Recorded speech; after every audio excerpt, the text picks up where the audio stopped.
bao giờ hay cái ở bên đi qua món lắm không bao từ ấy bà bao mình thật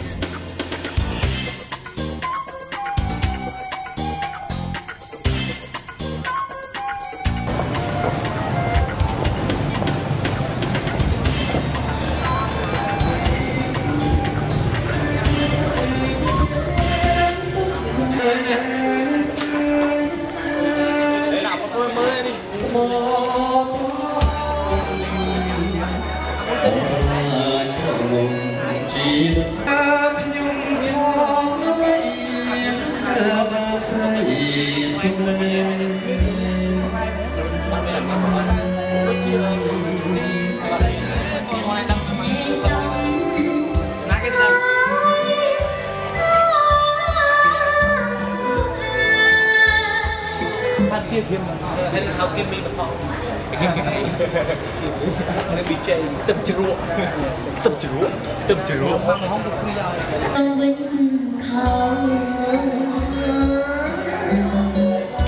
trong tay ôm đừng ta sẽ luôn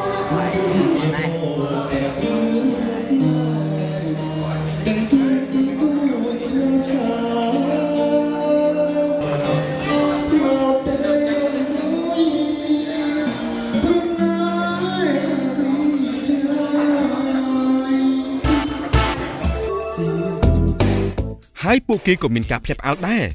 ដោយឃើញពិធីករ Jenny នៅលើឆាកចាសួស្តីអ្នកទាំងអស់គ្នា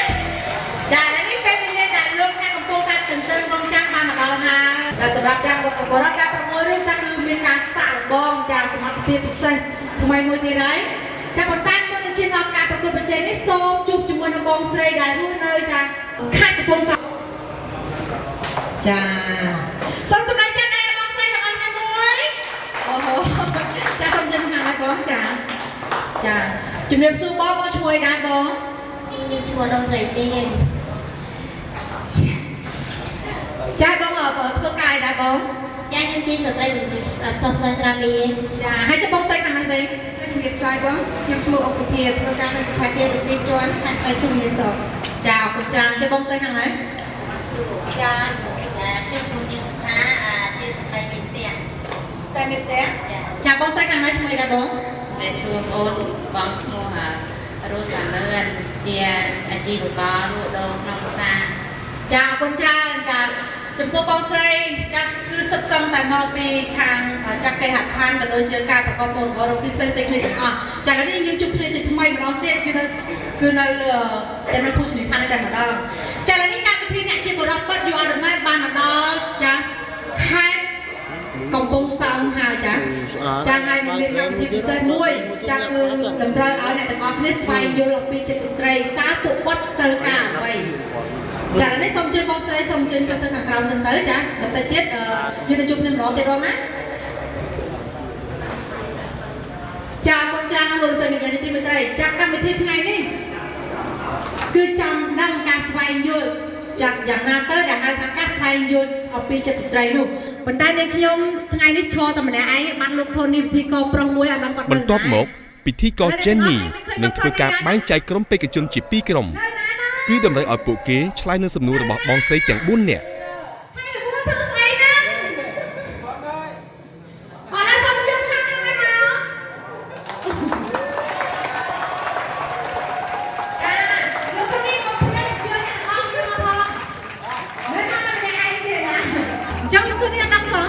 ខ្ញុំមិនដឹងសោះឥឡូវកម្មវិធីនេះកម្មវិធីគេ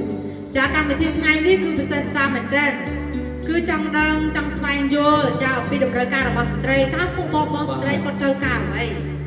ប៉ុន្តែឥឡូវមុននឹងឈានដល់កម្មវិធីគឺនេះខ្ញុំតម្រូវឲ្យបងស្ត្រីទាំង4រូបចាធ្វើការសួរសំណួរទៅលើបងប្អូនទាំង6រូបដើម្បីចាដើម្បីដាក់បន្ទុកដើម្បីធ្វើការចាប់យកជាក្រុមចាប់ជាក្រុមចាបាយឆេងជាក្រុមចាបាយចាក់ទៅជាក្រុមសូមអញ្ជើញបងប្អូនទៅកាន់ទីកន្លែងសិនបន្តិចទៀតយើងជួបគ្នាជាមួយនឹងសំណួរថ្មីមួយចាឥឡូវនេះខ្ញុំសូមសួរទៅបរិបទទាំង6រូបអ្វីទៅដែលស្ត្រីចង់បាន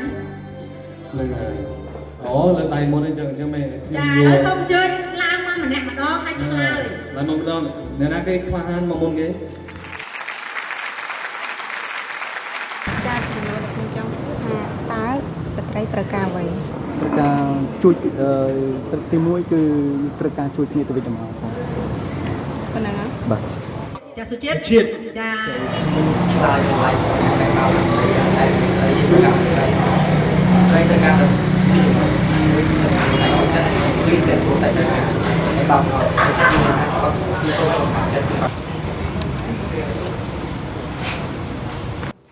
ចា មនី ដល់សុខាមនីឡើងទៅអូនចាសូមចេញជួបជាមួយនឹងបងស្រី គឺទីមួយគឺគាត់ចង់បានរូបកាយរបស់គាត់បានស្អាតកុំឲ្យកបិតកបោកដូចខ្ញុំអញ្ចឹងណាចំណេះដឹងហើយនឹងការងារបានល្អប្រសើរមួយទៀតគឺគាត់ចង់បានស្វាមីដ៏ល្អមួយបាទអរគុណច្រើនមក ចាសុធាវិញម្ដង សុធី សុធា បាទអត់ទៅត្រូវការ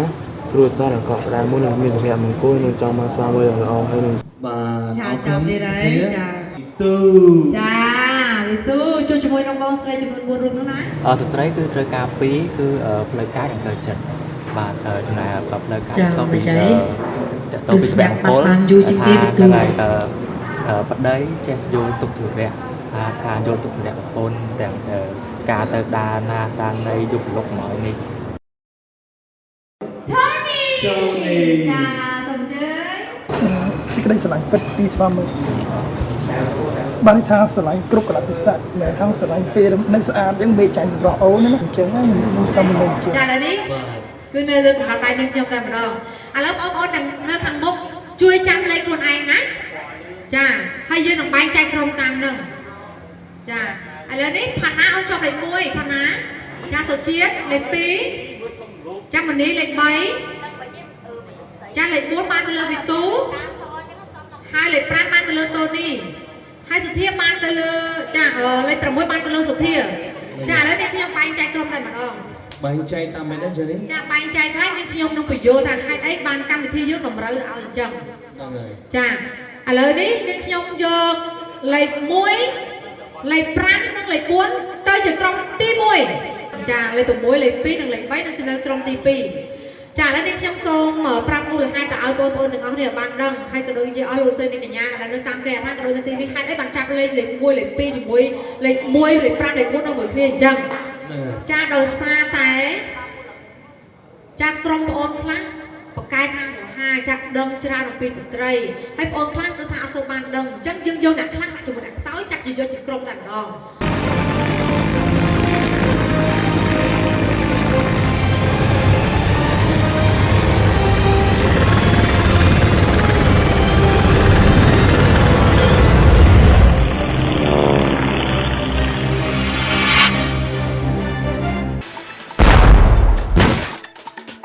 អត្ថប្រយោជន៍នេះសម្រាប់តែអតិថិជន Star Cell ប៉ុណ្ណោះទទួលបាន2សេនក្នុង1នាទីរាល់ពេលទទួលទូរស័ព្ទ